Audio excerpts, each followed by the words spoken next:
Everyone, and we begin tonight with what I think is the question. When you are in the midst of a crisis, and specifically a crisis of democracy, how do you resist? When fascism isn't just coming, it's already here. So what, if anything, can you do about it? Well, for one thing, you can try to learn from history, from what people in this situation in countries around the world and in America have done before. As my friend Rachel Maddow always says, history is here to help. America hasn't always been a free country for everyone, and we've had resistance movements from day one. From enslaved people fighting their captivity, shout out to Harriet Tubman, who was a 92%er before 92%ing was cool, and even taking up arms during the Civil War, to the women's movement and the workers' rights movement and the Stonewall gay rights movement. They've all been versions of the fight to make this a free country for everyone and to have a true multiracial democracy. And that is history's most important lesson, right? That the most important thing, the first rule, is to fight back, to never stop resisting. Do not obey in advance, as Tim Snyder put it. Do not take the knee, to throw in a Game of Thrones reference. Even if it's scary or uncomfortable or inconvenient, just keep saying no, or finding creative ways to say no in small ways and large. Medgar Evers said, do not shop where they will not employ you. Her apparent real boss, the world's richest billionaire, Elon Musk, head of the fictional and Orwellian Department of Government Efficiency, stating that, consistent with President Trump's instructions, all federal employees will shortly receive an email requesting to understand what they got done last week. Failure to respond will be taken as a resignation. Her HR department was chaotic. In short, nobody really knows what to do. Just the usual Trump world reality show chaos. But the email presented Americans with one of the other really perfect responses to fascism: ridicule. Journalist Allison Gill from a Substack called The Breakdown posted some of the best fictional responses that appeared online in response to the question, what would you really like to say in your response?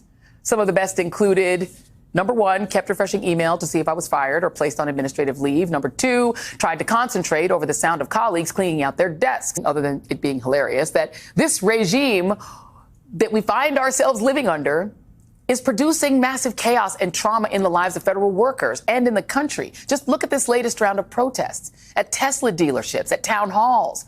America is resisting in large ways and small. The Kennedy Center for the Performing Arts has seen a 50% drop in ticket sales. Drag queens are showing up to protest outside. America is saying no to Elon Musk running us. We do not want him in charge, period. And Donald Trump, the guy who handed his biggest donor the keys to the whole federal government for him to do whatever he pleases with it, is underwater in every single poll, from Gallup to the Washington Post to CNN to Reuters. Abuse that Elon and friends are finding. So far, their claim of finding $55 billion in savings is backed by exactly zero facts. While they're threatening the future of Medicaid and food stamps for millions of Americans and even Social Security payments. While the only fraud seems to be Elon Musk. Voted for? Really? Because it all really just looks, to my mind, like a mess. And we're probably looking at a government shutdown next month, since the completely incompetent Republican Party has no idea how to run the government.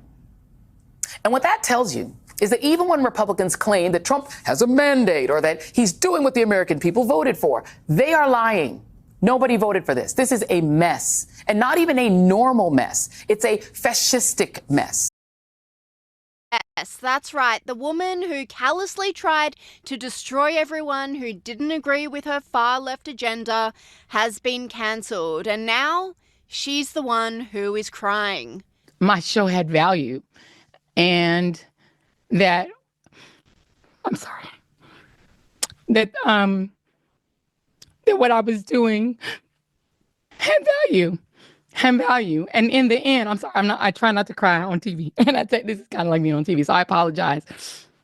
MSNBC ditched Reid's show as part of a network-wide shake-up by new President Rebecca Cutler after a tough few months of plummeting ratings. Joy Reid enjoyed a stellar career at MSNBC, where she thought she was untouchable, giving her the confidence to ruthlessly bully those on the opposite side.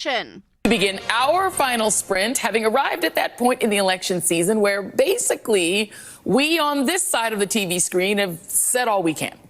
We've laid out the stakes in this crucial election, where one side stands for freedom while the other meets the textbook definition of fascism, presses the rights of women and minorities, uses the military to execute the whims of a strongman dictator, and controls and suppresses the press. I'm Kayla Gaskins in Washington. One of Donald Trump's most vocal critics loses their spot on cable TV.